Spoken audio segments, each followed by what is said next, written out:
ETF index mutual funds నేర్చుకుని stock మార్కెట్లో రాణించాలనుకుంటున్నారా? వెంటనే ఈ నెంబర్కి కాల్ చేయండి.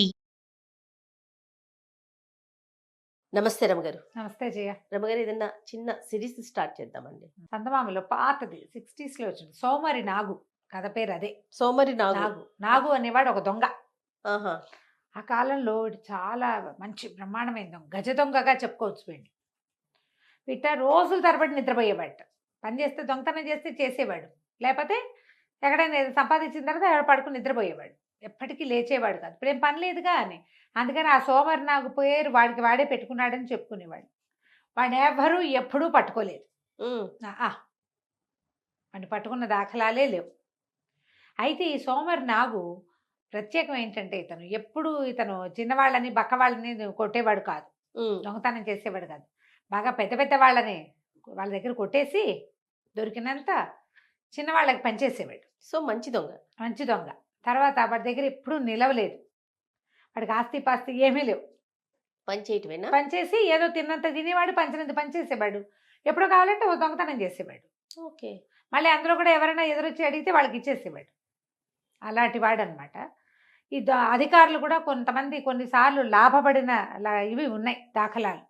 దాంతో వాడు కాస్త అక్కడ చేలోకుగా దొరికిన చూసిచున్నట్టు పోన్లే, వాడు అందరికీ పంచాడు, వీడి దగ్గర ఏం చచ్చిందని వీడు పట్టుకుంటాం, ఏం లేదు. సానుభూతి ఉండేది. వాడు ఉపయోగపడడం వల్ల ఇంకా కొంచెం ఆలోచించి సర్దు కూరుకునేవాళ్ళు. తెలిసిన వాళ్ళు ఒకళ్ళిద్దరు ఊరుకోండి ఎందుకు అని పెద్దవాళ్ళు చిన్నవాళ్ళని ఆపేసేవాళ్ళు, లేదా చిన్నవాళ్ళే పోన్లేండి సార్ అని పెద్దవాళ్ళకి వద్దని చెప్పి ఇట్లా చేసి మొత్తానికి వాడెప్పుడు దొరకల. అయితే ఓసారి ఒక సంపన్న గృహస్థు ఒక ఆయన 1000 ఫలాల వెండి, ఫలాలు అంటారు, ఫలం అంటే అదొక లెక్క అనమాట, వెండి వెనకేశాడని తెలిసింది. అయితే ఆ ఇల్లు ఏది అనేది వేగ్గా ఎవడో చెప్పాడు.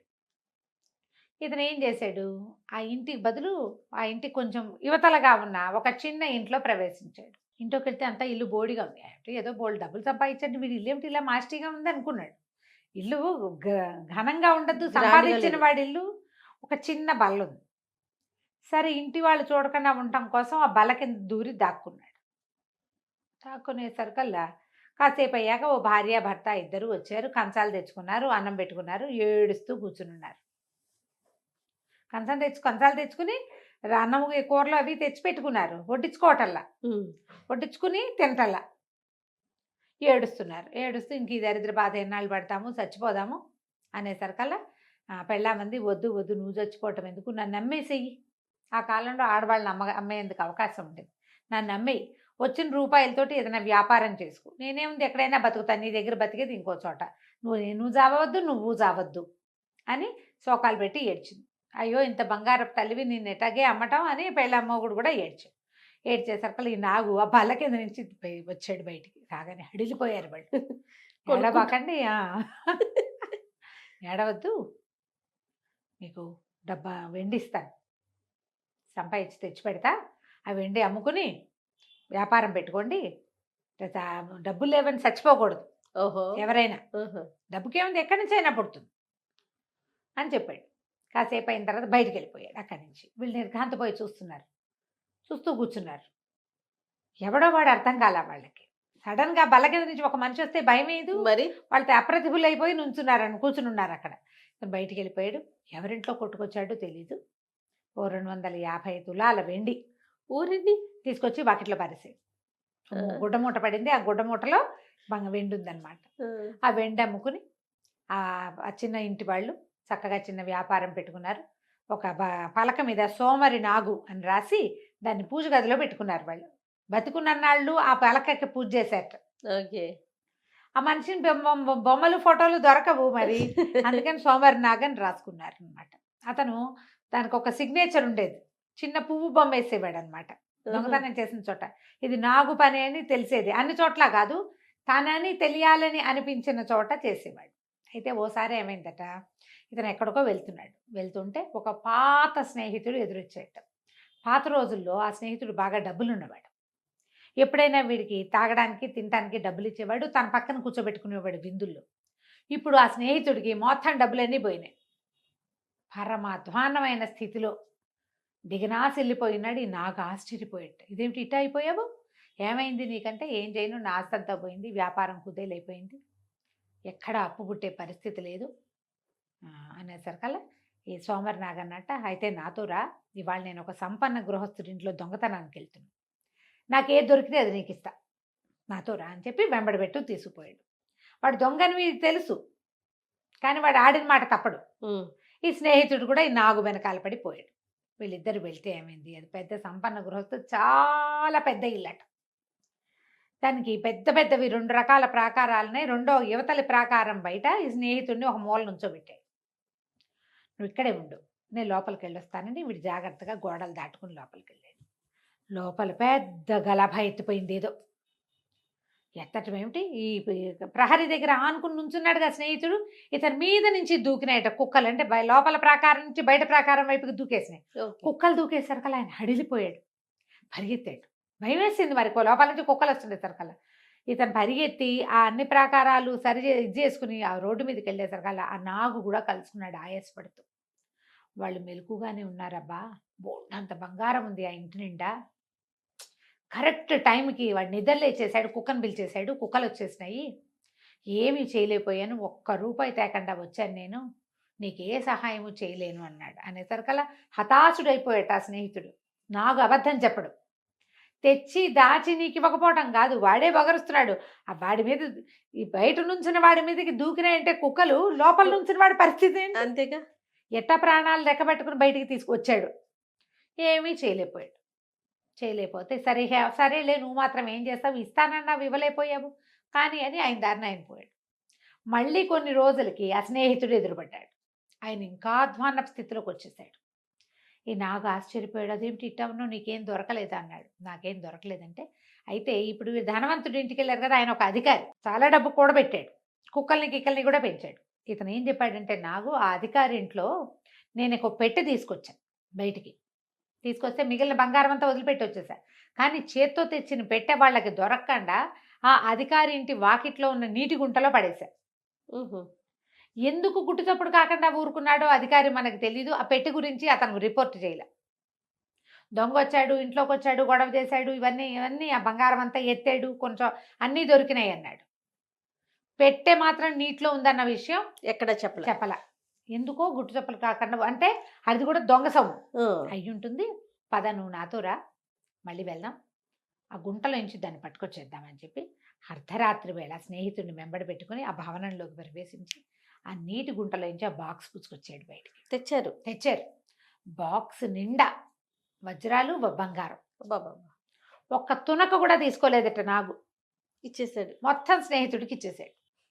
తునక కూడా తీసుకోకుండా నువ్వు వ్యాపారం చేసుకో, హాయిగా ఉండు, ఎప్పుడైనా వస్తే భోజనం పెట్టు బాబా అని చెప్పి ఆ బాక్స్ ఇచ్చేసాడు. ఆ స్నేహితుడు కోట్లకి పడగెత్తేట తర్వాత కాలంలో.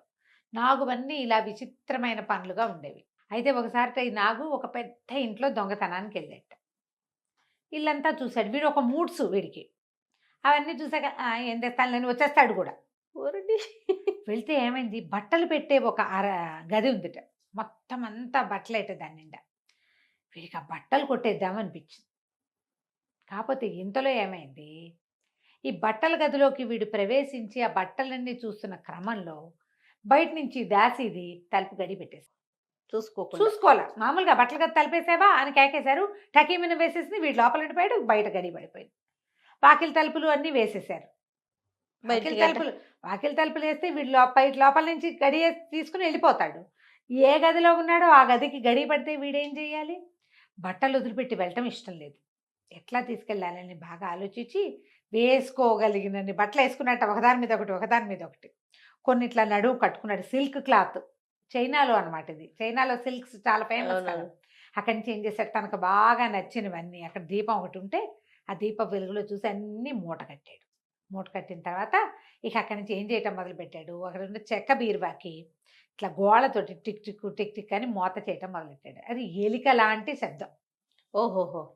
వచ్చేసరికల్లా ఇంటి యజమానురాలు వీడు పడుకున్న 1 గంట కల్లా దాసి దాన్ని లేవనెత్తేసింది. వస్తే గదిలోకి ఏమైనా ఎలుక దూరిందో ఏమో, కొంచెం బెదిరించు, బయటకన్నా పోతుంది, బట్టలు కొట్టేస్తుందో ఏమిటో, పిల్లలకి కుట్టించడానికి బోళ్ళు గుడ్డలు తెప్పించాం అని కేకలు పెట్టింది గదిలోంచి.